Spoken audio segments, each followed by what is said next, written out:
নমস্কার বন্ধুরা, বেঙ্গলি স্বাস্থ্য কথায় আপনাদের সকলকে স্বাগত। আমি আছি আপনাদের সাথে পুষ্পেন্দু। আজকের ভিডিওতে নতুন একটি তথ্য নিয়ে হাজির হয়েছি। তথ্যটি হলো, অনেকের মুখে শুনবেন যে ভগবানকে পেতে হলে উচ্চ বংশ হতে হয়, যেমন ব্রাহ্মণ হতে হবে এবং আপনাকে হিন্দু ধর্মের হতে হবে। এটা কথাটা কি সত্যি কি সঠিক? একেবারে ভুল। কারণ আজকের প্রমাণে দেখাবো যে হিন্দু ঘরে না জন্মেও, মানুষ হয়েও না জন্মেও তারা ভগবানকে পেয়েছে।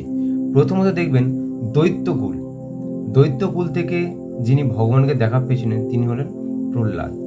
আর দ্বিতীয় হচ্ছে রাক্ষস কুল থেকে যিনি ভগবানকে দেখা পেয়েছিলেন তিনি হলো বিভীষণ। একটা প্রবাদ আছে না, ঘরশত্রু বিভীষণ, কারণ বিভীষণ ছিলেন রাবণের ভাই। আর উনি হচ্ছে রাক্ষস কুলে জন্মেও উনি ভগবানকে দেখা পেয়েছিলেন এবং শরণাপন্ন পেয়েছিলেন। এবং বানর কুল থেকে যিনি ভগবানকে পেয়েছিলেন উনি হলেন হনুমান।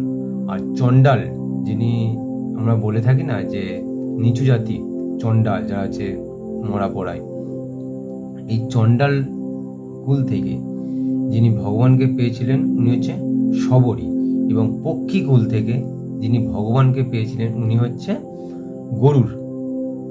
এবং জবন কুল থেকে, জবন মানে মুসলিম বা ইসলাম ধর্ম থেকে, উনি হচ্ছে ইসলাম ধর্মে জন্মগ্রহণ করেছিলেন ঠিকই, কিন্তু উনি হরির নামের মাহাত্ম্যে উনি ভগবানকে দেখা পেয়েছিলেন, যিনি হচ্ছে হরিদাস, জবন হরিদাস নামেও খ্যাত। এবং সর্পকুল থেকে শেষ, এবং গাভী কুল থেকে সুরভি, এবং মুচি কুল থেকে রুইদাস। তাহলে আজকের ভিডিওতে বুঝতে পারেন তো যে জন্ম যার যেখানে হোক না কেন, তার যদি কর্ম ভালো থাকে, সে যদি ভগবানের আরাধনা করে এবং ভগবানের প্রতি ভক্তি যদি থাকে, সে ভগবানকে অবশ্যই দেখা পাবে। ঠিক একইভাবে এই কলিযুগে একমাত্র ভগবানকে পাওয়ার একমাত্র উপায় হচ্ছে ভক্তি আর শ্রদ্ধা। এর ফলেই কিন্তু ভগবানে পাওয়া যায়, মানে নাম জপ করতে হবে। এতেই কলিতে